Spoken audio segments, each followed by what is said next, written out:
Bonjour et bienvenue sur ton canal du Canada. N'oublie pas de t'inscrire à ce canal, mets le pouce bleu en l'air, partage. Un grand merci à tous ceux et celles qui se sont déjà abonnés à ma chaîne. Passer du statut de visiteur au Canada à un permis de travail peut être un processus complexe et dépend de différents facteurs, notamment le type de travail que vous souhaitez effectuer et votre statut actuel. Voici un exemple d'analyse qui pourrait vous guider à travers les étapes générales pour obtenir un permis de travail au Canada à partir d'un statut de visiteur. Il est essentiel de vérifier les règles d'immigration les plus récentes et les exigences spécifiques du gouvernement canadien avant de soumettre une demande. Cette analyse est fournie à titre informatif et ne doit pas être considérée comme un conseil juridique. Si tu as besoin d'un conseil juridique, contacte un professionnel en la matière. Étape 1. Vérifier l'éligibilité. Personne 1. Avant de commencer, il est important de vérifier si vous êtes éligible pour obtenir un permis de travail au Canada à partir de votre statut de visiteur. Assurez-vous d'avoir les qualifications requises et de respecter les exigences du programme de permis de travail approprié.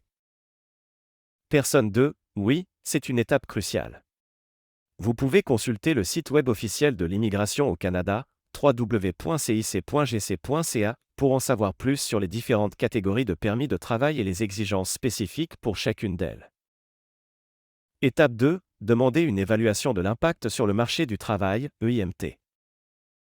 Personne 1. Si vous avez trouvé un employeur prêt à vous embaucher au Canada, la prochaine étape consiste généralement à demander une évaluation de l'impact sur le marché du travail, EIMT, auprès du ministère de l'Emploi et du Développement social Canada, EDSC. Personne 2. L'employeur devra soumettre une demande de IMT pour prouver qu'il ne peut pas trouver de citoyen canadien ou de résident permanent pour pourvoir le poste, ce qui justifie l'embauche d'un travailleur étranger.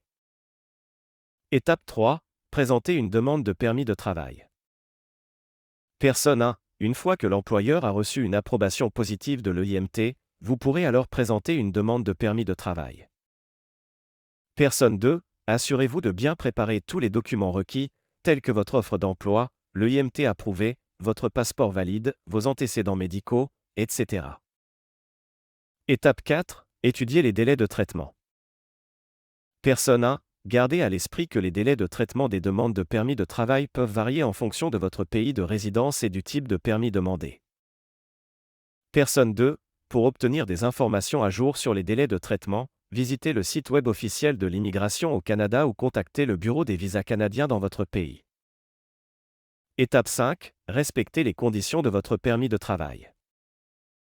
Personne 1. Si votre demande est approuvée et que vous recevez votre permis de travail, il est crucial de respecter toutes les conditions associées à votre permis.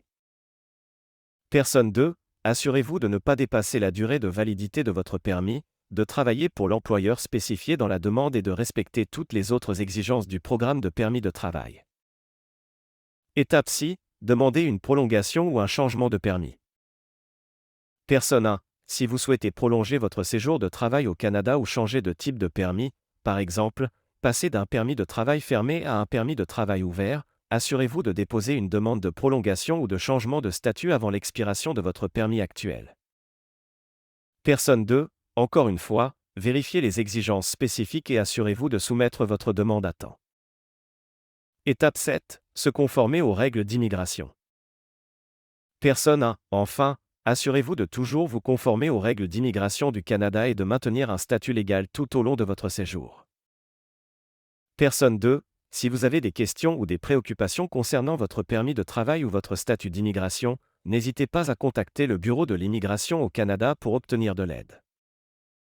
N'oubliez pas que le processus d'obtention d'un permis de travail au Canada peut être compliqué, et il est conseillé de consulter un avocat spécialisé en immigration ou de contacter les autorités d'immigration compétentes pour obtenir des conseils personnalisés en fonction de votre situation spécifique. Exemple concret 1. Travailleur temporaire qualifié.